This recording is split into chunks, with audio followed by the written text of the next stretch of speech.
السلام علیکم ورحمۃ اللہ وبرکاتہ۔ بسم اللہ الرحمن الرحیم، الحمد للہ والصلاة والسلام علی رسول اللہ۔ 22ویں پارے کے بعض موضوعات کے ساتھ میں آپ کی خدمت میں حاضر ہوں۔ سورہ احزاب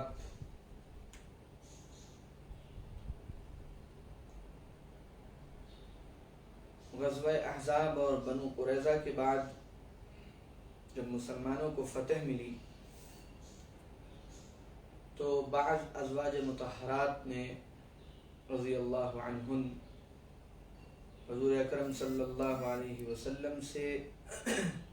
اس بات کی گزارش کی کہ اللہ کے رسول صلی اللہ علیہ وسلم، یہ جو ہمارے اوپر تنگی اور آزمائش کا یہ دور ہے، اب تو اس دور کا خاتمہ ہو جانا چاہیے، اور ہمارے لیے بھی بادشاہوں کی طرح، ان کی بیگمات کی طرح راحت، آرام اور سکون، اس کا معاملہ ہونا چاہیے۔ چنانچہ اللہ کے رسول صلی اللہ علیہ وسلم کو ان کی یہ بات اچھی نہیں لگی، اور اللہ تعالیٰ نے اپنے رسول صلی اللہ علیہ وسلم کی شان میں، بلکہ آپ صلی اللہ علیہ وسلم کی ازواج مطہرات کے لیے پھر یہ آیتیں نازل فرمائی۔ فرمایا گیا، اے نبی صلی اللہ علیہ وسلم، سورہ احزاب کی آیتیں ہیں 28 سے لے کر 34 تک۔ فرمایا گیا، اے نبی صلی اللہ علیہ وسلم، آپ ازواج مطہرات سے کہہ دیجئے، گویا آپ کی زبانی ازواج مطہرات کو اللہ تعالیٰ نے مخاطب فرمایا کہ آپ ان سے کہہ دیجئے کہ اے نبی کی بیویوں، اگر تمہیں دنیا کی زندگی اور اس کی زیب و زینت اور اس کی آسائشیں اور زیبائشیں یہی چاہیے، تو اے نبی آپ کہہ دیجئے کہ میں پھر تم کو رخصت کیے دیتا ہوں اچھے طریقے پر، تم اپنے گھر، میں اپنے گھر۔ اور اگر تم اللہ کو چاہتی ہو، رسول اللہ کو چاہتی ہو، آخرت کی نعمتوں کی طلبگار ہو، تو یاد رکھو جو تم میں سے نیک عورتیں ہیں، اللہ تعالیٰ نے ان کے لیے بہت بڑا اجر تیار کر رکھا ہے۔ آپ اندازہ لگائیں کہ کیسی چھوٹی سی بات، کوئی حرام یا گناہ کی طلب یا خواہش نہیں کی تھی انہوں نے،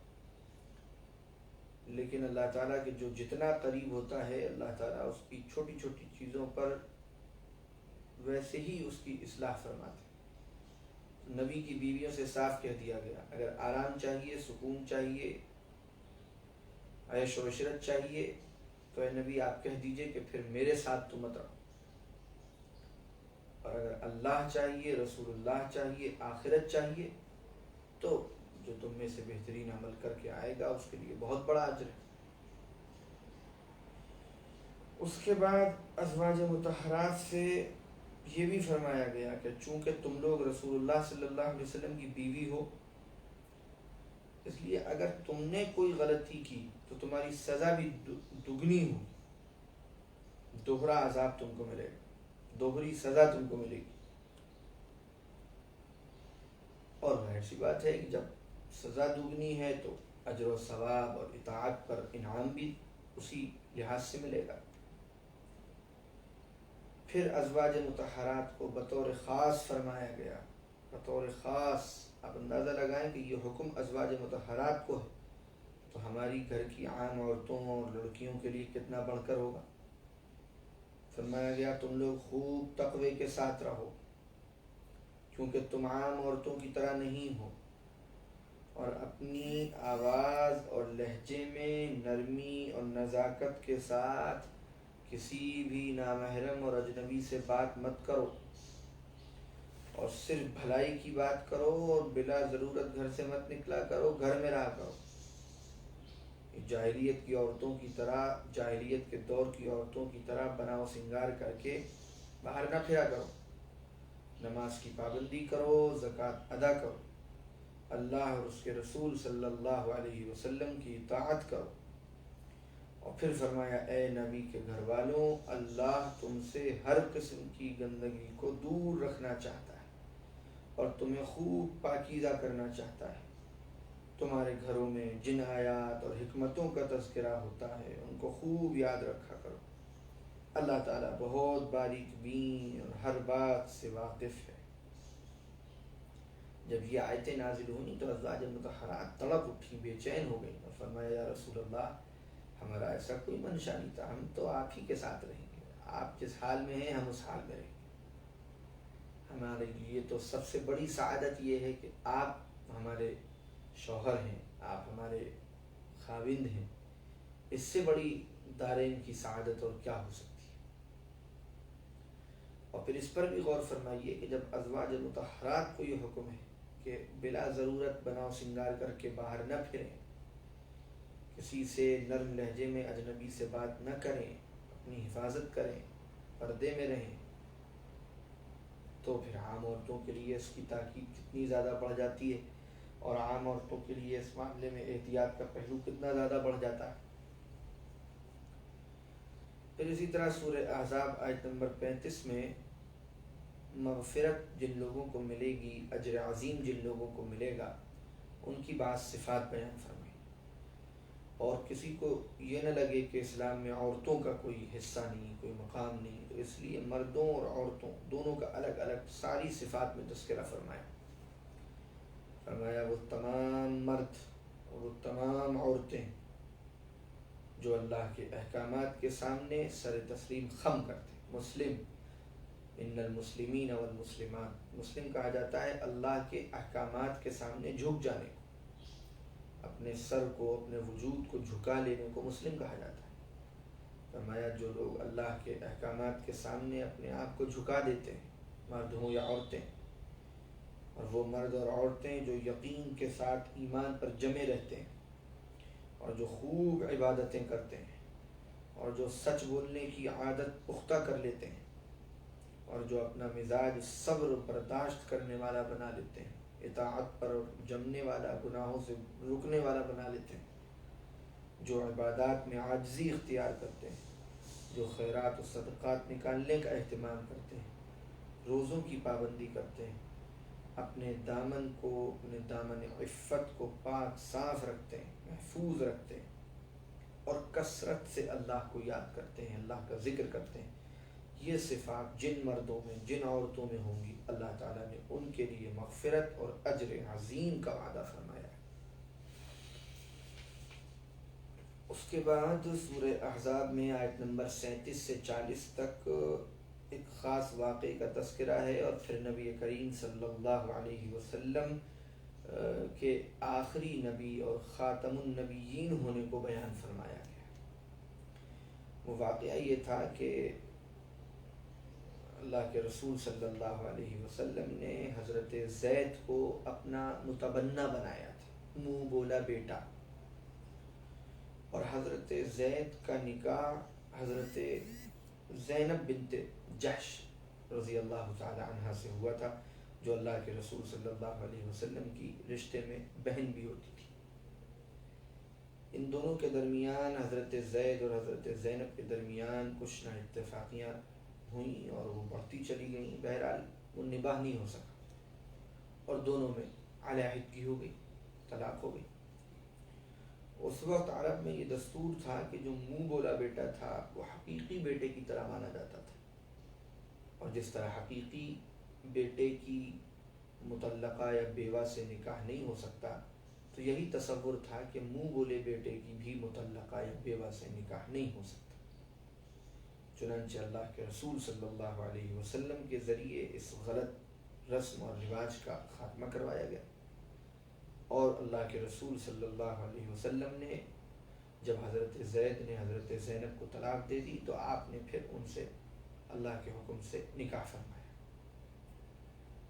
آپ کو کوئی تنگی اور دشواری محسوس نہیں ہوئی، کیونکہ شریعت کی طرف سے اس کی اجازت تھی، اللہ کی طرف سے اس کا حکم ہوا تھا، تاکہ یہ غلط رسم مٹے اور یہ حقیقت واضح ہو کہ اصل بیٹا ہے، متبنہ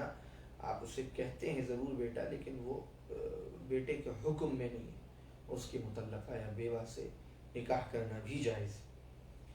تو اس کے بعد یہ فرمایا گیا کہ اے لوگوں،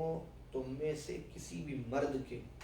حضور صلی اللہ علیہ وسلم والد نہیں ہیں، کیونکہ آپ کے جو بیٹے تھے ان کا بچپن ہی میں انتقال ہو گیا، بالکل بچپن میں۔ آپ کی بیٹیاں حیات رہیں، 4 بیٹیاں، تو فرمایا گیا کہ تم میں سے کسی مرد کے اللہ کے رسول صلی اللہ علیہ وسلم والد نہیں ہے، ما کان محمد ابا احد من رجالکم، بلکہ محمد صلی اللہ علیہ وسلم تو اللہ کے رسول ہیں اور آخری نبی ہیں، خاتم کہا جاتا ہے جو سیل لگتی ہے، مہر لگتی ہے، آخری کسی بھی سامان کو پیک کرنے کے بعد اس پر مہر لگا کر اس کو پیک کر دیا جاتا ہے، بند کر دیا جاتا ہے۔ تو فرمایا حضور صلی اللہ علیہ وسلم خاتم ہے، آخری نبی۔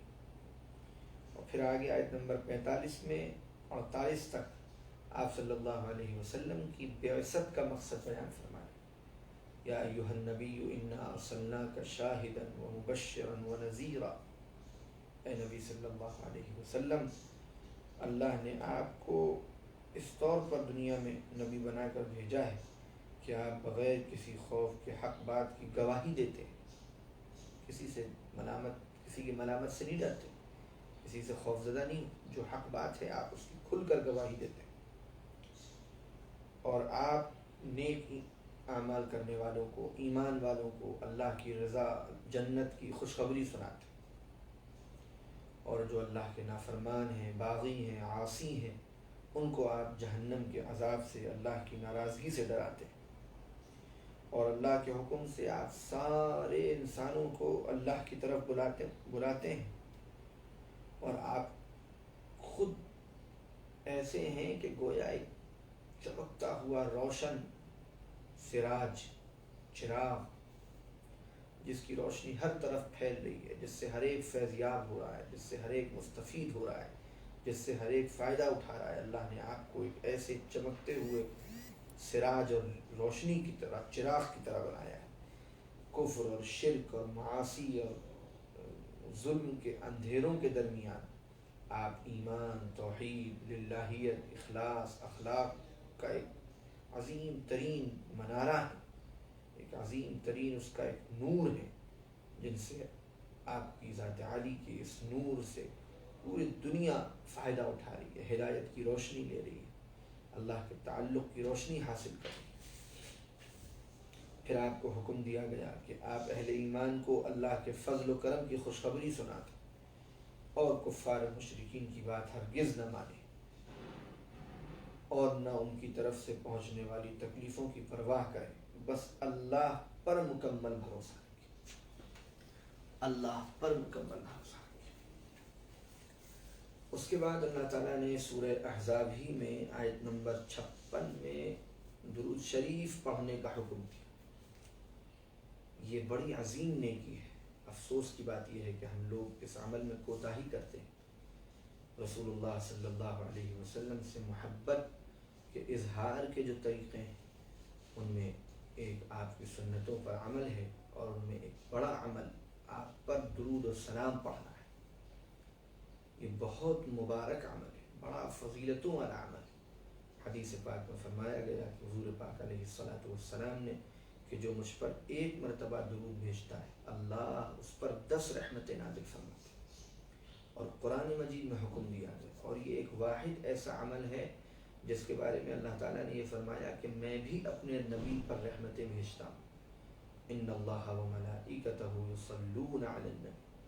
اللہ بھی اپنے نبی پر رحمت نازل فرماتا ہے، اور فرشتے بھی نبی پاک صلی اللہ علیہ وسلم کے لیے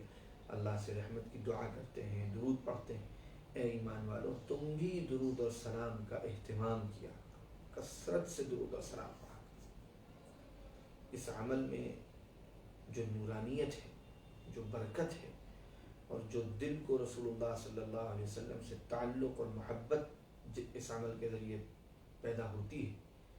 اس کا کوئی بدل نہیں ہو سکتا۔ اس لیے درود شریف کا کثرت سے اہتمام،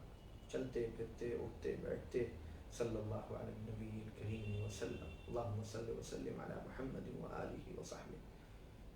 اور بھی جو درود شریف پڑھے جاتے ہیں، کثرت سے درود شریف پڑھا جائے، اور وقت طے کر کے کسی وقت اہتمام سے تسبیح میں دل لگا کر تصور کے ساتھ کہ ہم رسول اللہ صلی اللہ علیہ وسلم کی خدمت میں درود اور سلام کے ہدیے بھیج رہے ہیں، اس تصور کے ساتھ درود شریف پڑھا جائے۔ اس کے بعد سورہ احزاب میں آیت نمبر 59 سے 61 تک حجاب اور پردے کا بالکل واضح اور صاف حکم بیان فرمایا گیا، اور مخاطب اس میں کیا گیا حضور صلی اللہ علیہ وسلم کی ازواج مطہرات کو، امہات المؤمنین، آپ کی تمام بیٹیوں کو اور تمام مسلمان عورتوں کو، یا ایھا النبی قل لازواجک وبناتک ونساء المؤمنین، سب کو مخاطب کر کے کہا گیا کہ وہ اپنی جو ان کی جلباب ہے، اوڑھنی، چادر یا برقع جو بھی چیز ہے، اس کو بہت اچھی طرح سے اوڑھیں، اس طرح کہ اس کے حصے کو اوپر سے اپنے اوپر ڈال لیا کریں، تاکہ پورا جسم بالکل چھپ جائے، چہرہ بھی چھپ جائے، جسم بھی چھپ جائے، کور۔ جب اوپر سے انسان کوئی چیز ڈالے گا تو چہرہ بھی چھپے گا، تو اپنے جسم کو پورا کور کر لے، چہرے کو چھپا لے، تاکہ جو بدقماش گندے لوگ ہیں ان کو اندازہ ہو جائے کہ یہ کوئی شریف عورت ہے، اور پھر وہ اسے تنگ نہیں کریں گے، اور وہ اذیت سے، تکلیف سے، بے چینی سے محفوظ رہیں گی۔ اور پھر فرمایا کہ اگر منافق پھر بھی باز نہیں آتے اور کوئی شرارت کرتے ہیں تو پھر ان کو سزا دو، لعنت و پھٹکار دو۔ تقریباً سبھی علماء مفسرین کا اور فقہا کا اکثر و بیشتر اس پر اتفاق ہے، اور اب تو سبھی کا ہے کہ چہرے کا پردہ اس حکم میں داخل ہے، مستثنیٰ نہیں ہے چہرہ۔ اتنے ہاتھ ہتھیلیوں کے برابر اور ٹخنوں تک پیر، بس یہ حصہ ہے جو عورتیں کھول سکتی ہیں پردے میں، باقی ان کا پورا چہرہ، پورا بدن اچھی طرح کور ہونا چاہیے، پہچان میں بھی نہ آئے۔ اب آج کل پردہ ہے اور پردے کے نام پر بھی فیشن، ایسے برقعے، ایسی اسٹائلش جلباب، ایسے حجاب جو برقعے کے مقصد کو ہی ختم کر دیتے ہیں۔ برقعے کا مقصد یہ تھا کہ لوگوں کی نظریں پھر جائیں، کسی کو کوئی اٹریکشن نہ محسوس ہو،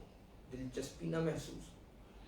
تو اب شیطان نے ایسے ہی برقعے مارکیٹ میں لانچ کروا دیے، جس برقعے ہی کی طرف انسان کی توجہ جائے، اس برقعے کی کشش کو دیکھ کر، اس برقعے کی خوبصورتی کو دیکھ کر، اس برقعے کی ڈیزائنوں کو دیکھ کر شیطان نے اسی میں لگا دیا۔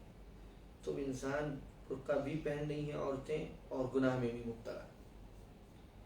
مقصد سمجھے برقعے کا، برقعے کا، حجاب کا مقصد ہے چھپنا، برقعے اور حجاب کا مقصد ہے لوگوں کی نظر ہماری طرف اٹھے ہی نہیں، ان کو کوئی دلچسپی ہی نہ رہے۔ اور جب ہم فیشنیبل، کڑھے ہوئے، بہت خوبصورت، بڑے ڈیزائننگ والے برقعے پہنیں گے تو وہ برقعے خود اپنی طرف متوجہ کرتے ہیں۔ ایسے برقعے ہوں کہ جس میں نہ جسم نظر آئے اور نہ جسم کی ساخت کا احساس ہو، بناوٹ کا احساس ہو۔ اور آج مارکیٹ میں شیطان کو یہ لگا کہ عورتیں برقعے تو چھوڑیں گی نہیں، تو اب ان کو فیشنیبل، اسٹائلش، پرکشش برقعوں میں لگا دیا، جس میں خوب بہترین ڈیزائنیں، خوب بہترین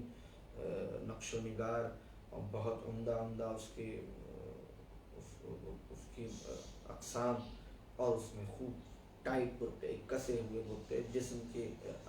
ساخت کو ظاہر کرتے ہوئے برقعے۔ تو یہ شیطانی عمل ہے، جانے انجانے میں ہم اس غلطی میں مبتلا ہو رہے ہیں۔ اللہ کو دھوکہ نہیں دے سکتے،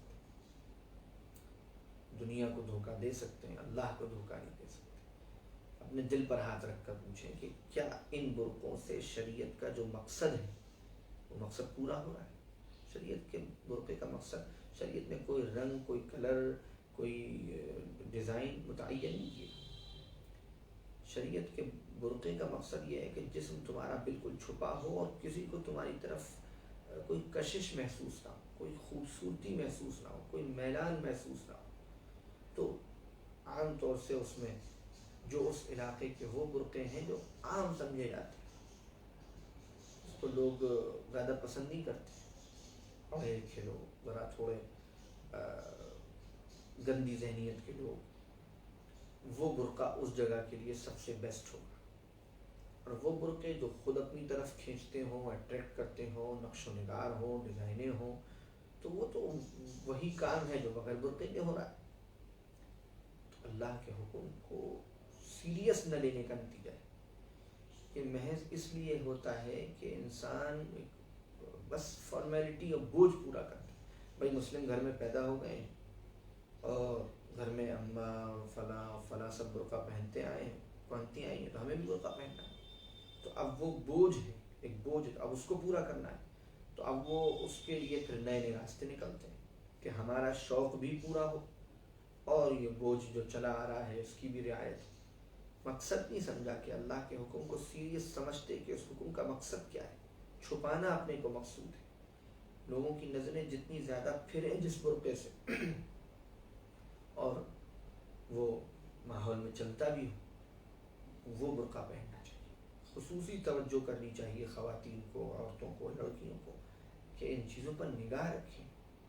چھوٹی چھوٹی چیزیں ہوتی ہیں جس سے پورے مزاج کی عکاسی ہوتی، ذہن کی عکاسی ہوتی، طبیعت کی عکاسی ہوتی. اس لیے اس پر خصوصی توجہ دینی چاہیے.